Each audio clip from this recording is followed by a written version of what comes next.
Deus enviou o profeta Joel para mostrar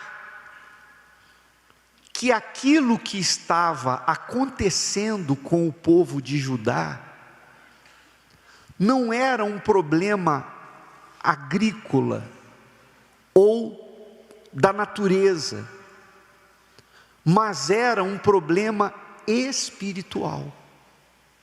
Humanamente falando, o que eles enxergavam eram as pragas, os gafanhotos, que acabavam com a agricultura, não deixavam nada. Mas aquilo tinha uma causa espiritual. E quando você vai mais adiante e lê o que está escrito no capítulo 2, no versículo 12, Deus disse assim: ainda assim, agora mesmo diz o Senhor. O que Deus diz? Convertei-vos a mim. Guarda bem isso, convertei-vos a mim, convertei-vos a mim, convertei-vos a mim, guarda isso. De todo o vosso coração, todo que significa dizer por inteiro, né? E isso com jejuns, e com choro, e com pranto.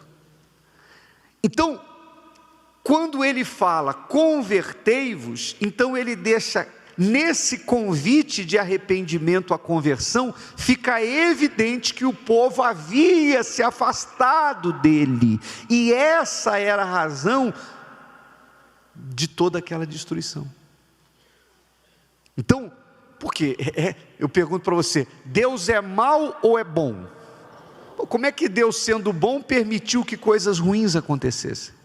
Aliás, essa é a pergunta que muita gente faz por aí. Tem gente que diz assim: eu não acredito que Deus existe, porque se Deus existisse, o mundo não estaria do jeito que está, a minha vida não estaria do jeito que está. Como é que Deus existe e me deixa passar pelo que eu estou passando? Mas a questão do mundo atual e do que acontece com muita gente atualmente é a mesma em relação ao que aconteceu a Judá nos dias do profeta Joel. Quando Deus fala, convertei-vos, você sabe que conversão é o seguinte: você está numa direção, converter é você dar um giro de 180 graus e pegar a outra direção, isso é conversão. Então, se Deus fala, convertam-se a mim, é porque o povo estava num caminho errado, e o povo precisava voltar para o caminho certo. Então a mudança na vida das pessoas dependia de que as pessoas saíssem do caminho errado e pegassem o caminho certo. Aí Deus entraria na parada. Falo assim para vocês entenderem melhor. Imagine Deus entrando na sua briga. Seu problema não é problema. O que é o seu problema para Deus? É nada. É como o vácuo, é como aquilo que não existe. O que é impossível para Deus? Aquilo que é impossível para os homens, para Deus não é nem difícil. Então, problema para Deus não é o problema para nós. Problema para Deus somos nós, quando não queremos fazer a vontade dEle. Bispo, mas qual é a vontade de Deus, bispo? Justiça. Deus é? Alguém pode dizer, Ele é amor, mas a Bíblia diz que antes de ser amor, Ele é justiça. Então, o que o povo de Israel nos dias de Judá fazia? Eles iam no templo, porque a religiosidade não acabou. Naquela época, não deixou de haver, o templo existia, Deus fala no livro de Joel, Ele fala com os sacerdotes, então haviam sacerdotes. Ele fala com os anciãos, que eram os homens que conheciam bem a história de Israel. Então, o povo de Judá não tinha perdido a sua história, eles sabiam de tudo que Deus já havia feito por eles. Eles não deixaram de ir no templo, tanto é que Deus usa o profeta para falar assim, a oferta foi cortada da casa de Deus. Vocês não têm oferta para levar. Significa dizer que o povo queria ter oferta para dar. Eles tinham o hábito de dar ofertas. Então, a religiosidade nos dias do profeta Joel, ela existia. Só que as pessoas praticavam a fé na igreja, ou seja, a religião, mas quando elas saíam da casa de Deus, elas se entregavam às suas vontades, aos caprichos do coração, e elas praticavam a injustiça para com o próximo. E Deus não pode compactuar com isso. Compreende isso ou não? Como é que Deus pode ser a favor de você se você for contra as pessoas lá fora? Alguém diz assim: mas bispo, eu não sou contra ninguém. Normalmente as pessoas são contra as outras e nem percebem. Quando é que alguém é contra o outro? Quando você faz ao outro o que não quer que seja feito a você. Tem gente que pode chegar e perguntar assim: bispo, faz uma lista aqui do que é pecado. O que é pecado? O que pode, o que não pode? Tem uma forma mais fácil de você entender isso. Pecado é injustiça. Injustiça é pecado. O que eu não quero que façam a mim, eu não faço com o próximo. Então o povo de Israel, o povo de Judá, eles iam ao templo e tinham rituais, cerimoniais, rituais. Mas quando eles saíam, eles praticavam com o próximo o que não queriam para si.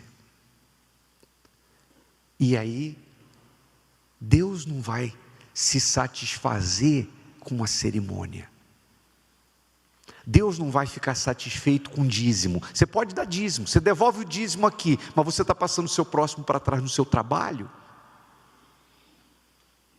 Suponhamos que você tem um posto de gasolina, você vem aqui dar o dízimo, chega lá fora, você adultera a gasolina que vai prejudicar o carro das pessoas que abastecem no seu posto. Que justiça é essa? O que interessa para Deus o seu dízimo se você está passando os outros para trás?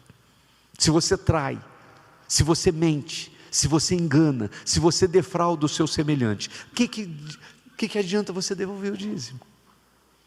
Deus não quer o dízimo, Deus quer tudo, Deus quer você. Deus quer a sua vida, Deus quer o seu coração, está ali. Convertei-vos a mim de todo o vosso coração. Ele fala: rasgai o vosso coração, não o quê? As vestes, porque era comum dos religiosos, eles rasgavam a roupa. Eles chegavam diante de Deus e rasgavam a roupa. Mera religiosidade. Lá fora, eles faziam tudo errado. Então Deus não pode ser. Como é que Deus vai se agradar disso, sendo Ele justiça? Amém, pessoal? Deus é justiça.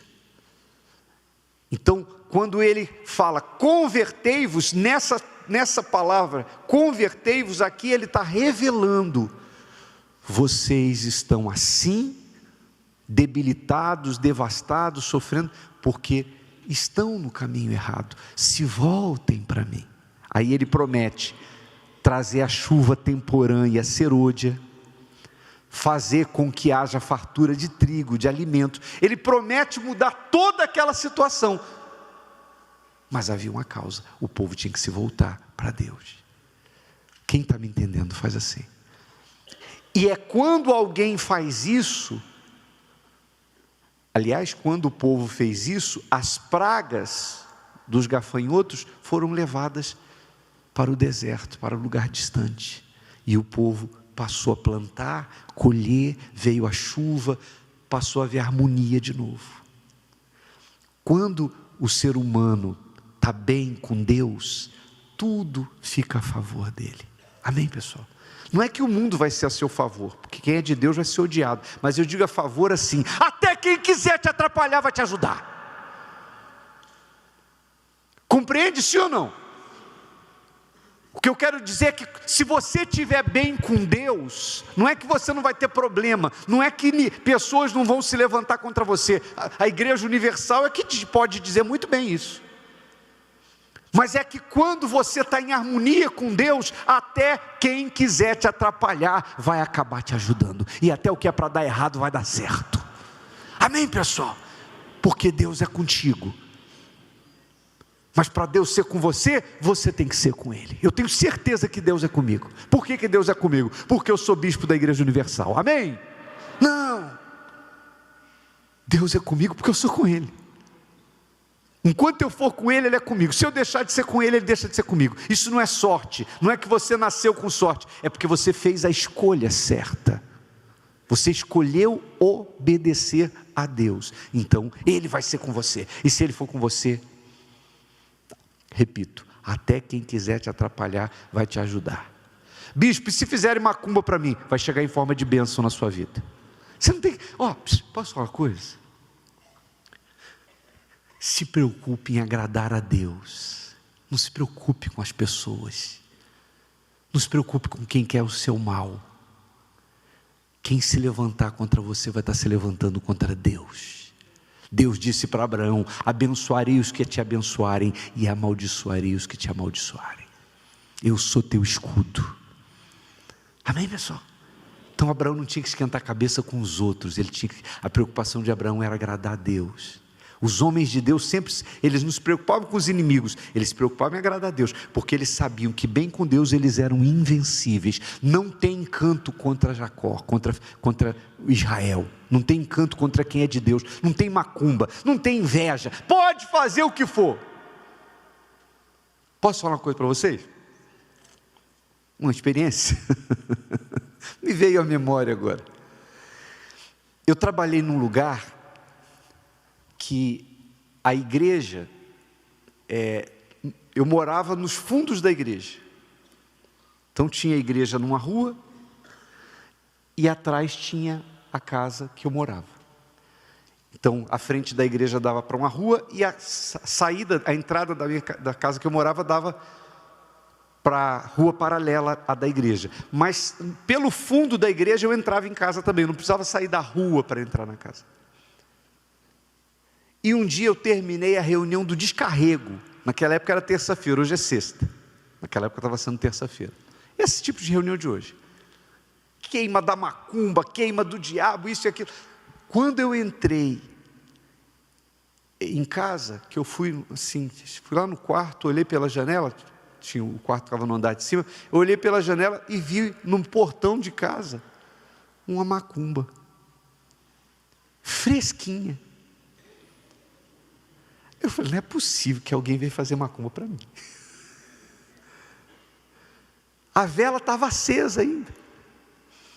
E eu liguei para o rapaz que me ajudava, que é outro pastor, um pastor solteiro. Falei, fulano, dá a volta aqui na rua. Tem uma macumba aqui na porta de casa. Apaga a vela, bota tudo na sacola. Traz aqui para mim, por favor. O rapaz trouxe, a sacola tinha uma reza num papel, debaixo do meu pé eu te prendo, que não sei o que, que te piso, que não sei o que. Tinha um punhal, tinha algumas coisas lá. Eu fiz uma festa. Todo dia, aquela semana, eu fui para o altar com a macumba dentro da sacola. Pessoal, fizeram macumba para mim. Terça-feira, nós vamos pegar o diabo. Eu vou desafiar o espírito dessa macumba.